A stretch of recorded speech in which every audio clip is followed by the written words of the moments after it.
네, 안녕하세요. 신바람 국어교실의 신바람입니다. 자, 오늘도 중학 국어 용어 정리를 공부하려고 합니다. 오늘로써 중학 국어 용어 정리 마지막 시간이 될 것 같은데요. 우리 교재 8쪽입니다. 오늘도 공부를 시작하기에 앞서서 함께 한자 성어를 공부해 보는 시간을 갖도록 하겠습니다. 오늘의 한자 성어입니다. 오늘의 한자 성어는 학수고대라는 한자 성어인데요. 자, 여기 나와 있네요. 학수고대라는 뜻. 학의 목처럼 길게 느려서 몹시 기다린다 라는 뜻인데요. 왜 오늘 이 한자 성어를 어, 여러분들과 함께 공부해 보려고 하냐면 바로 여러분들을 만나기를 바라는 선생님의 간절한 마음을 학수고대라는 한자 성어로 표현을 해 보고자 합니다. 빨리 등교 개학이 이루어져서 여러분들을 직접 마주보고 수업을 하는 그날을 선생님은 학수고대하고 있습니다. 자, 여러분도 그러리라 생각하면서 자, 우리 본격적으로 공부를 시작해 보도록 하겠습니다. 중학국어 용어 정리 8쪽입니다. 오늘도 열심히 공부해 주시길 부탁드리면서 그럼 바로 수업을 시작하도록 하겠습니다. 오늘 배울 내용은요, 아주 기초 문법입니다. 기초 문법인데 사실 굉장히 중요해요. 이 기초 문법에 대해서 여러분들이 잘 정리해 두시고 그리고 여러분들이 개념을 잘 이해해 두셔야지만 여러분들이 앞으로 나오는 이제 수준 높은 문법들을 더 잘 이해할 수 있으리라 생각이 듭니다. 오늘은 부담이 안 됩니다. 오늘은 기초 문법 용어만 하는 것이기 때문에 그렇게 수업이 길지 않을 것 같아요. 잘 따라와 주길 부탁드립니다. 자, 그럼 수업을 시작해 보도록 할게요.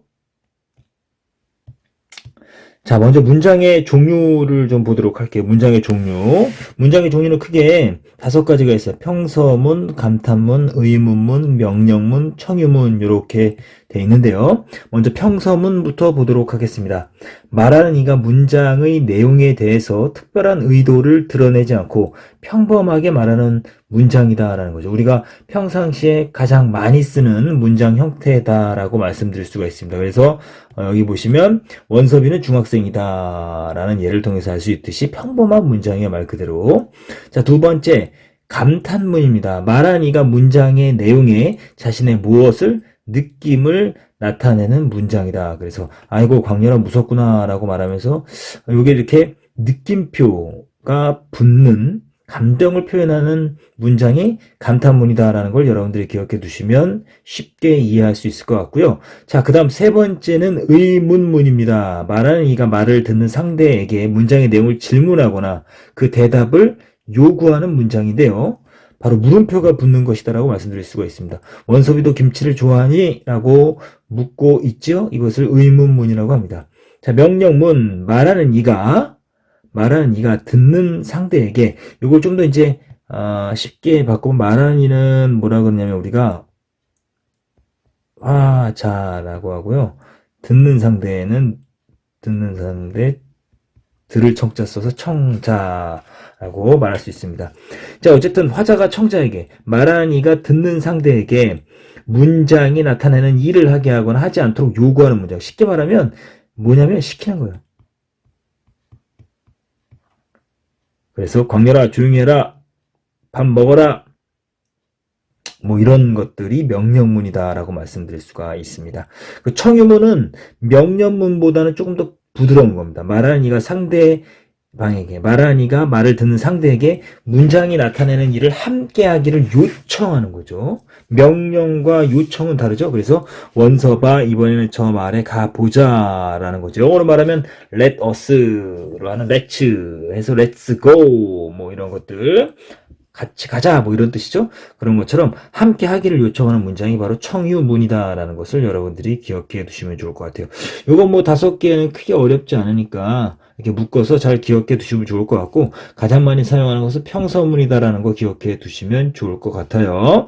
자, 그리고 또 하나는 명령문과 청유문의 어떤 비슷한 점 뭐예요? 상대방에게 뭔가를 하게끔 만드는데 명령을 시키는 것이고 청유문은 함께 하는 거죠. 그러니까 비슷한 것과 차이점을 여러분들이 잘 기억해 두시면 좋겠습니다.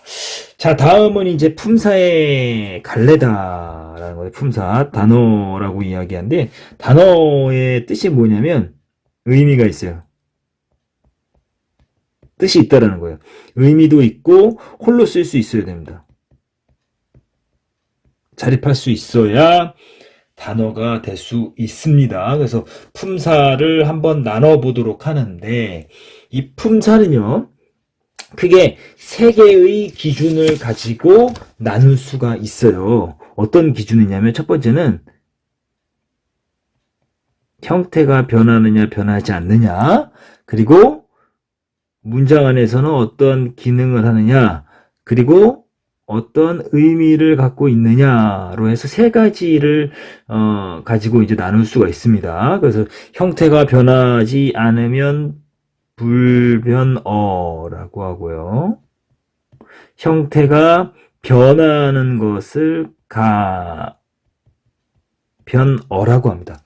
문장 안에서 어떤 기능을 합니까? 네, 주로 주어의 기능을 해요. 그러면 그걸 우리는 뭐라 그러냐면 체언이라고 하고, 자, 문장 안에서 주로 꾸며주는 역할을 해요. 수식언이라고 하고요. 문장 안에서 독립적으로 사용돼요. 그걸 독립언이라고 하고요. 요 가변어를 조금 밑으로 좀 내려야 되겠네요. 가변이 또 다시 쓸게요. 자, 그 다음에 문장 안에서 관계를 맺게 해주는 것을 관계언이라고 하고요. 그리고 문장 안에서 주로 서술어의 역할을 하는 것을 용언이라고 하는데, 이 용언이 바로 가변어입니다. 그래서 이렇게 나눌 수가 있는 거예요. 자, 그럼 의미, 체언은 어떻게 되는 거냐? 체언은 명사, 대명사, 수사를 체언이라고 말하고요. 수식어는요, 꾸며주는 말이죠. 체언을 꾸며주는 건 관형사, 그리고 용언을 꾸며주는 건 부사다. 그리고 독립어는요, 독립어는 감탄사, 그리고 관계어는 관계를 맺어주는 것은 조사, 용어는 동작을 나타내는 동사와 상태나 성질을 나타내는 형용사, 이렇게 나눌 수가 있습니다. 그래서 이렇게 나누는 거 좀 기억을 해 두시면 여러분들 좋을 것 같아요. 이렇게 나눌 수가 있겠네요. 자, 이렇게 해서, 자, 여러분들 일단 이렇게 기본적으로 나누는 걸 기억해 두시고, 이제 바로 뭐로 들어가냐면, 우리는 체언 중에서 뭐로 들어가는가? 명사부터, 1번 명사부터 보도록 하겠습니다. 명사는 뭐냐면 그대로 이름 명자입니다. 사람이나 사물의 이름을 나타내는 단어다. 그래서 김준섭, 김예은 이런 것도 고유명사라고 하죠. 연필, 공책, 사과, 산, 강 이런 것들을 명사다라고 한다. 대명사는 대신할 때 명사를 대신하는 것입니다. 사람이나 사물의 장소, 이름을 대신하여 가리키는 단어다. 그래서 이것, 저것, 그것, 나, 너, 우리 이런 것들이 대명사고요. 수사는 수량이나 순서를 가리키는 단어. 하나, 둘, 첫째, 둘째 이런 수량이나 순서를 나타내는 것을 수사다. 요것을 묶어서 뭐라 그런다고요? 세 개를 묶어서 문장에서 주로 주어 역할을 한다가 체언이다라고 합니다. 나오죠? 여기 체언 나옵니다. 문장의 주체가 되는 기술. 이 주체가 되는 게 뭐냐면 주인. 그게 주어가 된다라는 거예요. 명사, 대명사, 수사를 묶어서 하는 말이다. 조사는 뭐라 그랬습니까? 아까 관계언이라 그랬죠? 주로 체언 뒤에 붙어서.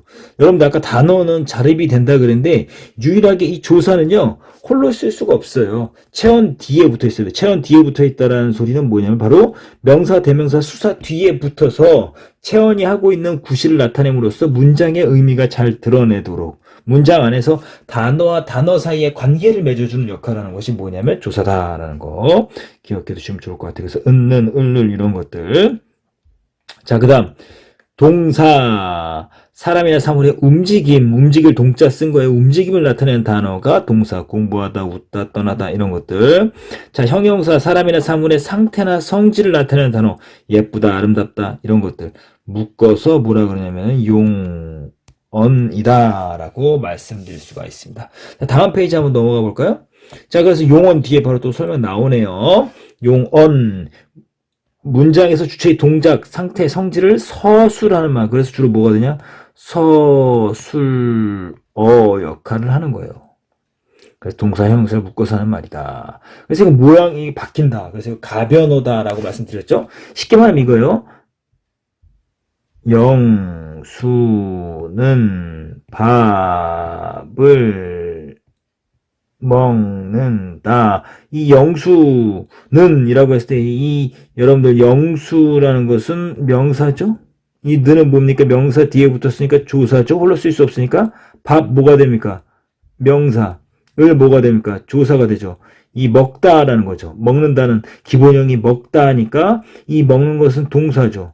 자, 보시면 이 먹는다의 기본형은 먹다라고 말씀드렸어요. 먹다, 먹으니, 먹어서, 먹음으로 이렇게 활용이 된다라는 거예요. 모양이 바뀌는 걸 우리가 활용이 된다라고 하는데 이렇게 문장 안에서 주인 역할하는 것을 체언, 이걸 주어라고 하거든요.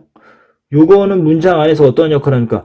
주어가 어떠한 일을 하는가를 뭐 서술하고 있다 그래서 서술어 역할을 해요. 그래서 이렇게 동사하고 형용사는 용언이라고 하는데 이 용언은 문장 안에서 서술어 역할을 한다는 걸 잘 기억해 두시면 좋겠습니다. 자, 관형사입니다. 관형사는 체언을 꾸며준다. 체언은 아까 뭐라 그랬죠? 명사, 대명사, 수사를 꾸며주는 말이에요. 부사, 주로 용언을 꾸며주는데 용언은 뭐를 꾸며주는 거예요? 동사하고 형용사를 꾸며주고 다른 부사를 꾸며주기도 하고 또 나아가서는 문장 전체를 꾸며주기도 합니다. 자, 감탄사, 말하는 사람의 놀람, 느낌, 부름이나 대답을 나타내는 단어가 바로 뭐냐면 감탄사. 어머나, 아이코 이런 것들이라고 말씀드릴 수가 있습니다. 자, 이렇게 해서 오늘 품사 배웠어요. 품사 배운 부분을 조금 더 한번 정리를 해보도록 할게요. 그림을 선생님이 좀 준비를 해봤어요. 품사에 대한 그림을 선생님이 정리해봤는데 어디 갔습니까? 품사 아주 좋은 그림이 있었는데요. 여기 있네요. 자, 품사 보도록 하세요. 품사의 분류 기준과 품사의 종류다라고 말씀을 드렸습니다. 자, 한번 보도록 할게요.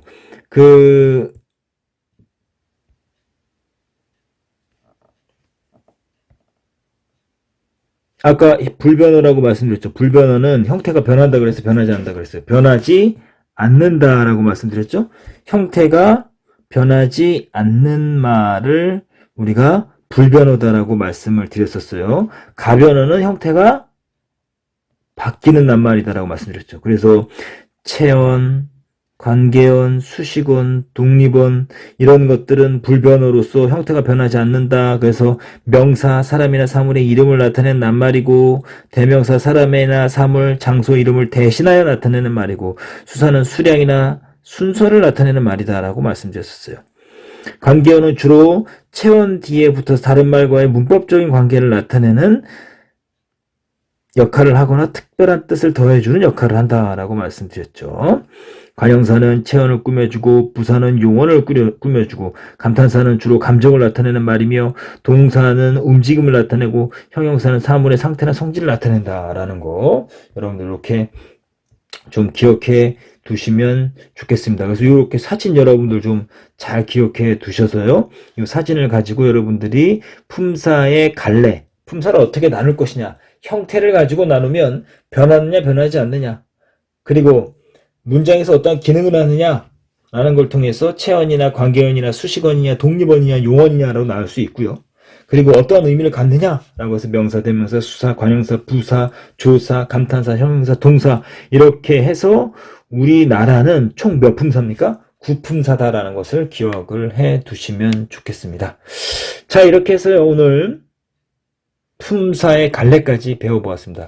그래서 여러분들 지난 5시간 동안 장장 5시간 동안 중학국어 용어 정리를 마무리했습니다.